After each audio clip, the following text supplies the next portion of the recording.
Well, a habit is a redundant set of automatic, unconscious thoughts, behaviors, and emotions that's acquired through repetition. A habit is when you've done something so many times that your body now knows how to do it better than your mind. So if you think about it, people wake up in the morning, they begin to think about their problems. Those problems are circuits of memories in the brain. Each one of those memories are connected to people and things at certain times and places. And if the brain is a record of the past, the moment they start their day, they're already thinking in the past. Each one of those memories has an emotion. Emotions are the end product of past experiences. So the moment they recall those memories of their problems, they all of a sudden feel unhappy, they feel sad, they feel pain. Now, how you think and how you feel creates your state of being. So the person's entire state of being when they start their day is in the past. So what does that mean? The familiar past will sooner or later be predictable future. So if you believe that your thoughts have something to do with your destiny, and you can't think greater than how you feel, or feelings have become the means of thinking, by very definition of emotions, you're thinking in the past. And for the most part, you're going to keep creating the same life. So then people grab their cell phone, they check their WhatsApp, they check their text, they check their emails, they check Facebook, they take a picture of their feet, they post it on Facebook, they tweet something, they do Instagram, they check the news, and now they feel really connected to everything that's known in their life. And then they go through a series of routine behaviors. They get out of bed on the same side, they go to the toilet, they get a cup of coffee, they take a shower, they get dressed, they drive to work the same way, they do the same things, they see the same people, they push the same emotional buttons, and that becomes the routine, and it becomes like a program. So now they've lost their free will to a program, and there's no unseen hand doing it to them. So when it comes time to change, the redundancy of that cycle becomes a subconscious program. So now 95% of who we are by the time we're 35 years old is a memorized set of behaviors, emotional reactions, unconscious habits, hardwired attitudes, beliefs, and perceptions that function like a computer program. So then a person can say with their 5% of their conscious mind, I want to be healthy, I want to be happy, I want to be free. But the body's on a whole different program. So then how do you begin to make those changes? Well, you have to get beyond the analytical mind, because what separates the conscious mind from the subconscious mind is the analytical mind. And that's where meditation comes in, because you can teach people through practice how to change their brainwaves, slow them down. And when they do that properly, they do enter the operating system where they can begin to make some really important changes. So most people then wait for crisis or trauma or disease or diagnosis. They wait for loss, some tragedy to make up their mind to change. And my message is, why wait? And you can learn and change in a state of pain and suffering, or you can learn and change in a state of joy and inspiration. And I think right now, the cool thing is that people are waking up. That's really interesting, and where I found the deepest hooks into how powerful this can be for somebody is when you talk about trauma. And you've talked about how people experience a traumatic event, but they then basically rehearse it, and how that then has this knock-on effect. So what is that? Why do people find it so hard to get past trauma? Well, the stronger the emotional reaction you have to some experience in your life, the higher the emotional quotient, the more you pay attention to the cause. And the moment the brain puts all of its attention on the cause, it takes a snapshot, and that's called a memory.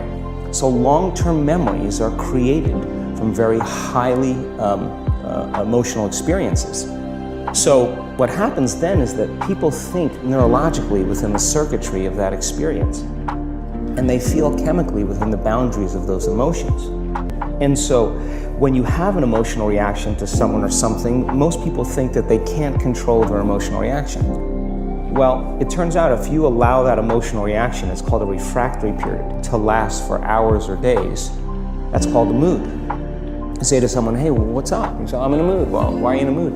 Well, I had this thing happen to me 5 days ago, and I'm having one long emotional reaction. If you keep that same emotional reaction going on for weeks or months, that's called temperament. Why is he so bitter? I don't know, let's ask him. Why is he so bitter? Why are you bitter? Well, I had this thing happen to me 9 months ago. And if you keep that same emotional reaction going on for years on end, that's called a personality trait. And so learning how to shorten your refractory period of emotional reactions is really where the work starts.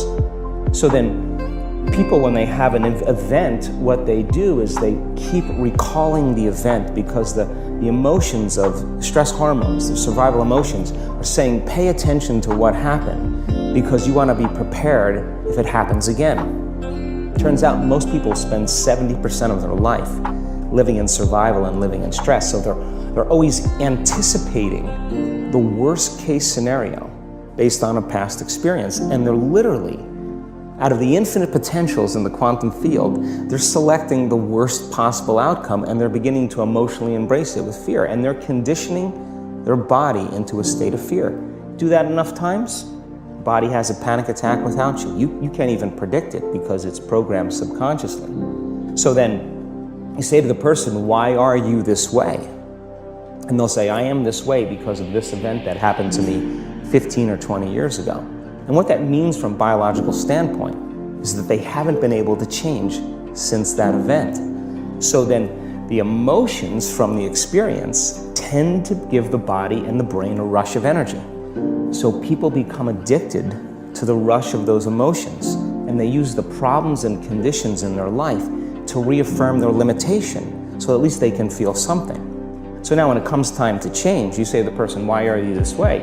Well, every time they recall the event, they're producing the same chemistry in their brain and body as if the event is occurring, firing and wiring the same circuits and sending the same emotional signature to the body. Well, what's the relevance behind that? Well, your body is the unconscious mind. It doesn't know the difference between the experience that's creating the emotion and the emotion that you're creating by thought alone. So the body's believing it's living in the same past experience 24 hours a day, 7 days a week, 365 days a year. And so then when those emotions influence certain thoughts, and they do, and then those thoughts create the same emotions, and those same emotions influence the same thoughts, now the entire person's state of being is in the past. So then the hardest part about change is not making the same choices you did the day before, period. And the moment you decide to make a different choice, get ready, because it's going to feel uncomfortable. It's going to feel unfamiliar. There's going to be some uncertainty. Why does it feel so uncomfortable? Is it because of the neurons that fire together wire together, so there's like an easiness to that loop, just because literally, and you've talked very eloquently about this, the way that the neurons connect in the brain, how rapidly, I've seen you show footage of how rapidly those connections happen, which is pretty incredible. Is that what makes it so discomforting for people? I think that the bigger thing is that we keep firing and wiring those circuits. They become more hardwired. So you have a thought and then the program runs. But it's the emotion that follows the thought. If you have a fearful thought, you're going to feel anxiety. The moment you feel anxiety, your brain's checking in with your body and saying, yeah, you're pretty anxious. So then you start thinking more corresponding thoughts equal to how you feel. Well, the redundancy of that cycle conditions the body to become the mind. So now, when it comes time to change, the person steps into that river of change and they make a different choice, and all of a sudden, they don't feel the same way. So the body says, well, you've been doing this for 35 years. You're going to just stop suffering and stop feeling guilty and stop feeling shameful, and you're not going to complain or blame or make excuses or feel sorry for yourself. Well, the body's in the unknown. So the body says, I want to return back to familiar territory. So the body starts influencing the mind, and it says, start tomorrow. You're too much like your mother. You'll never change. This isn't going to work for you. This doesn't feel right. And so if you respond to that thought as if it's true, that same thought will lead to the same choice, which will lead to the same behavior, which will create the same experience, which produce the same emotion. I want to talk about that notion of, give me a little more detail on what you mean by the body becomes the mind, or the unconscious mind. What do you mean by that exactly? Well, those are two different things. Your body is your unconscious mind. In a sense, if you're sitting down and you start thinking about some future worst case scenario that you're conjuring up in your mind, and you begin to feel the emotion of that event, your body doesn't know the difference between the event that's taking place in your world, outer world, and what you're creating by emotion or thought alone. So most people then, they're constantly reaffirming their emotional states. So when it comes time to give up that emotion, they can say, I really want to do it, but really the body is stronger than the mind because it's been conditioned that way. So the servant now has become the master. And the person all of a sudden, once they step into that unknown, they'd rather feel guilt and suffering because at least they can predict it. Being in the unknown is a scary place for most people because the unknown is uncertain. And people say to me, well, I can't predict my future. I'm in the unknown, and I always say the best way to predict your future is to create it. Not from the known, but from the unknown. What thoughts do you want to fire and wire in your brain? What behaviors do you want to demonstrate in one day? The act of rehearsing them mentally, closing your eyes, and rehearsing the action. The rehearsing the reaction of what you want, or the action? The action of what you want. By closing your eyes and mentally rehearsing some action. If you're truly present, the brain does not know the difference between what you're imaging and what you're experiencing in 3D world. So then you begin to install the neurological hardware in your brain to look like the event has already occurred. Now, your brain is no longer a record of the past. Now it's a map to the future. And if you keep doing it, priming it that way, the hardware becomes a software program, and who knows, you just may start acting like a happy person. And then I think the hardest part is to teach our body emotionally what the future will feel like ahead of the actual experience. So what does that mean? You can't wait for your success to feel empowered. You can't wait for your wealth to feel abundant. You can't wait for your new relationship to feel love, or your healing to feel whole. I mean, that's the old model of reality of cause and effect, waiting for something outside of us to change how we feel inside of us. And when we feel better inside of us, we pay attention to whoever or whatever caused it. But what that means then is that from the Newtonian world is that most people spend their whole life living in lack, waiting for something to change out there. What do you mean the Newtonian world? The Newtonian world is all about the predictable. It's all about predicting the future. But the quantum model of reality is about causing an effect. The moment you start feeling abundant and worthy, you are generating wealth. The moment you're empowered and feel it, you're beginning to step towards your success. The moment you start feeling whole, your healing begins. And when you love yourself and you love all of life, you'll create an equal. And now you're causing an effect. And I think that's the difference between living as a victim in your world, saying, I am this way because of this person or that thing or this experience. They made me think and feel this way.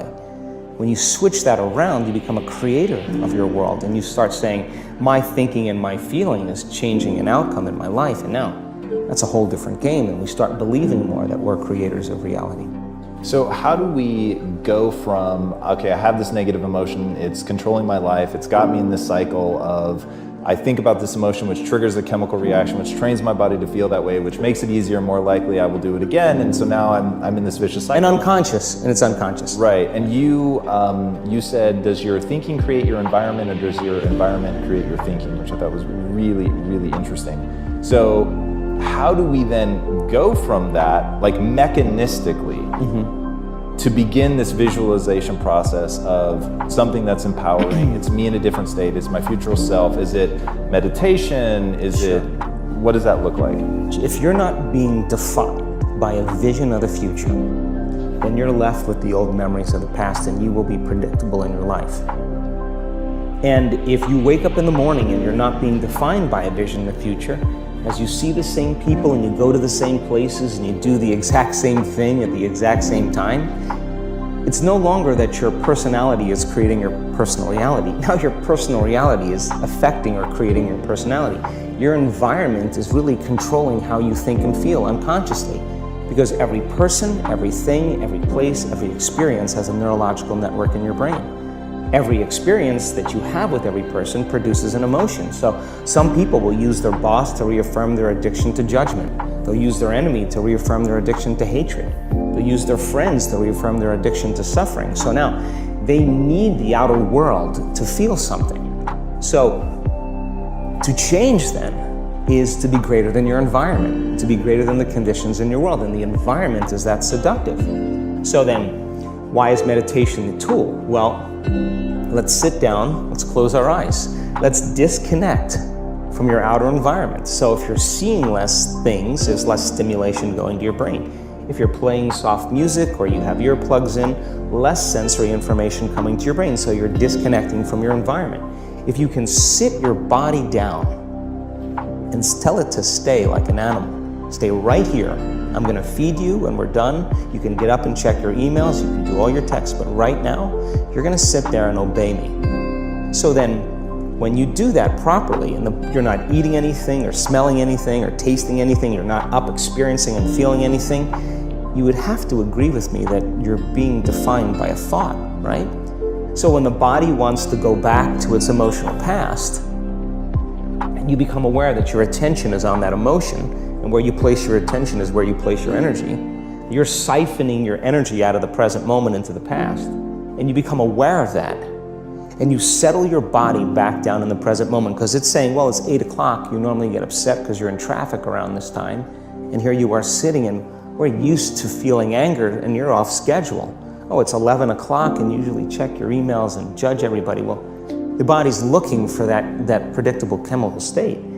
Every time you become aware that you're doing that, and your body is craving those emotions, and you settle it back down into the present moment, you're telling the body, it's no longer the mind, that you're the mind. And now your will is getting greater than the program. And if you keep doing this over and over again, over and over again, over and over again, just like training a stallion or a dog, it's just gonna say, I'm gonna sit. And the moment that happens, and the body's no longer the mind, when it finally surrenders, there's a liberation of energy.